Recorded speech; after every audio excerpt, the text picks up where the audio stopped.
Então, o teste psicológico é um instrumento da psicologia, um instrumento científico, portanto, ele tem critérios de qualidade e que avalia construtos psicológicos, então fenômenos que são estudados pela psicologia, comportamentos, personalidade, habilidade social, inteligência.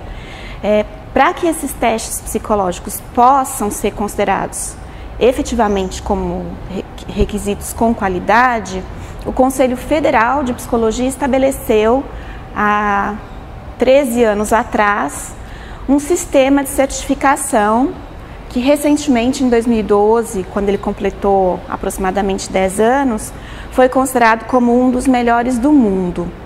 Então, esse sistema de certificação, o instrumento, o teste, ele passa por uma análise de especialistas, então de pessoas que entendem construção de testes psicológicos, e são avaliados alguns requisitos. Então, por exemplo, será que aquele teste avalia aquilo que ele diz que avalia? Então, um teste de perfil de comportamento, ele efetivamente é capaz de avaliar perfil de comportamento? Então, ele é submetido a uma série de pesquisas científicas até que esses índices sejam satisfatórios e agreguem a ele esse status de teste psicológico, portanto, de um instrumento científico.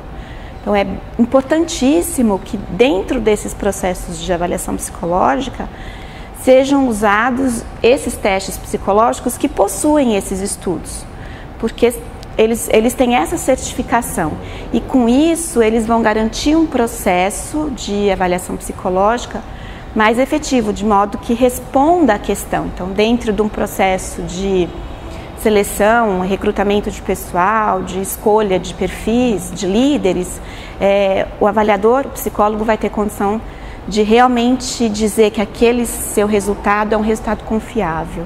Para um teste ser considerado como um teste psicológico, ele tem que atender a alguns critérios mínimos, que a gente chama de requisitos mínimos. Então, ele tem que ter um manual, que é um livro, que apresente toda uma fundamentação teórica. Então, tem que haver essa recuperação da literatura de que aquilo é estudado realmente pela psicologia. Ele precisa ter evidência de validade, que é isso que eu disse há pouco. Então, ele se propõe a avaliar a personalidade, mas ele realmente avalia a personalidade? Tem que haver demonstração empírica para confirmar isso. Ele tem que ter outro critério que a gente chama de precisão, que é a margem de erro. Então, o teste psicológico tem que ter uma margem de erro pequena, para que ele possa realmente colaborar com as decisões, né? E ele tem que ter tabelas normativas que permite que aquela pessoa que vai ser submetida à avaliação possa ser comparada com outras pessoas já pesquisadas e que responderam a esse instrumento. Então, são esses os critérios mínimos. O instrumento em especial que você se refere, ele foi encaminhado para o Conselho Federal de Psicologia. Ele foi analisado em relação a esses critérios, mas ele não possuía os requisitos mínimos, os critérios mínimos.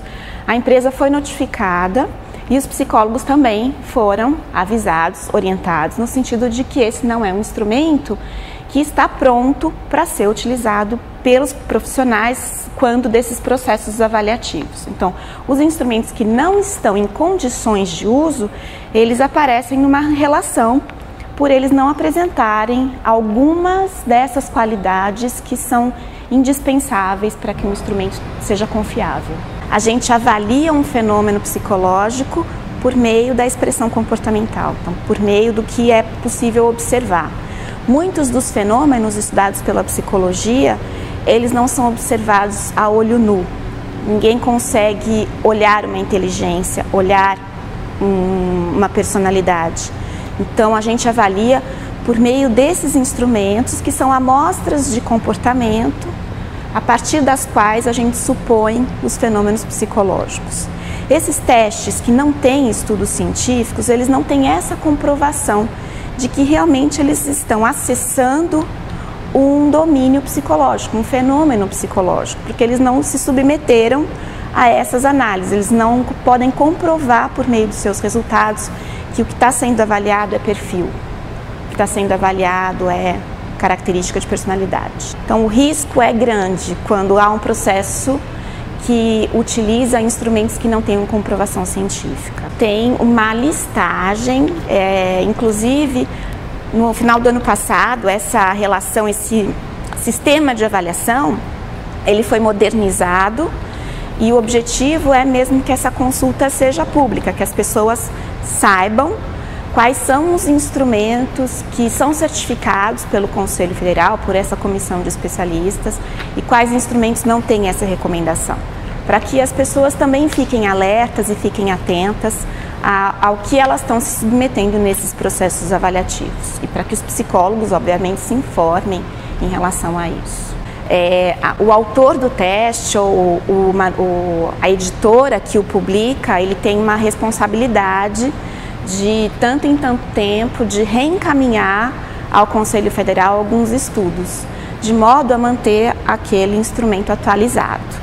E isso a gente vê que tem melhorado bastante na área da psicologia. Os autores e as editoras estão mais atentos à necessidade de atualização dos seus instrumentos. Como esse não é um sistema novo, nós já trabalhamos com ele no Conselho há cerca de 13 anos, então os psicólogos já estão bastante habituados com esse sistema de avaliação de testes psicológicos que nós chamamos de SATEPS. O alerta ele veio, na verdade, para reiterar para empresas e para alguns grupos que ainda não se deram conta da importância de ter todo o instrumental psicológico reconhecido pelo Conselho Federal. Sim, a avaliação psicológica, seja ela em qualquer contexto do profissional, ela tem uma responsabilidade social. Ela é feita para alguma coisa, para responder a uma demanda. Seja uma demanda de colocação profissional, seja uma demanda para poder dirigir um veículo automotor ou uma demanda para passar num concurso público. Então, existe essa responsabilidade social de quem avalia, que é o compromisso com a psicologia enquanto ciência e profissão. Quando você utiliza instrumentos que não têm qualidade técnica científica, você pode comprometer também esse processo como um todo e não atender ao resultado a que você inicialmente tinha se proposto e denegrir toda uma categoria profissional. Os instrumentos no exterior também são certificados. E isso é algo bastante já automático. Não foi necessário estabelecer um sistema como foi aqui no Brasil. Agora, há outros países para os quais o Brasil tem servido como modelo, como referência, em razão da gente já possuir um sistema tão sólido. Por exemplo, Colômbia. Recentemente eu fui à Colômbia para fazer um treinamento, porque eles estão com a intenção de criar um sistema lá. Peru, também estive no Peru, mas no Peru tem algumas questões que ainda estão emperrando. Na Colômbia, estou mais otimista em relação ao estabelecimento do sistema de qualidade. Na verdade, o CRP faz parte do Sistema Conselhos de Psicologia, que é composto pelo federal e pelos regionais, né? E o SATEPS, ele é desse sistema. Então tem esta comissão de especialista que faz essa análise, e aí uma vez que esse instrumento não entra na lista de testes favoráveis, né? Então sim, o direito é de qualquer regional e do Conselho Federal como um todo de dizer que aquele instrumento não está apto a ser utilizado. Se houver psicólogo, o psicólogo está infringindo seu código de ética, porque há essa menção de que o psicólogo deve fazer observância aos instrumentos que são reconhecidamente, têm os seus estudos assegurados. Então, o psicólogo que usa a DISC, ele está cometendo uma infração ética. Esse e tantos outros que eram muito utilizados antes da instalação do sistema de avaliação e que, por não apresentarem as condições mínimas, não puderam mais ser utilizados na prática profissional do psicólogo.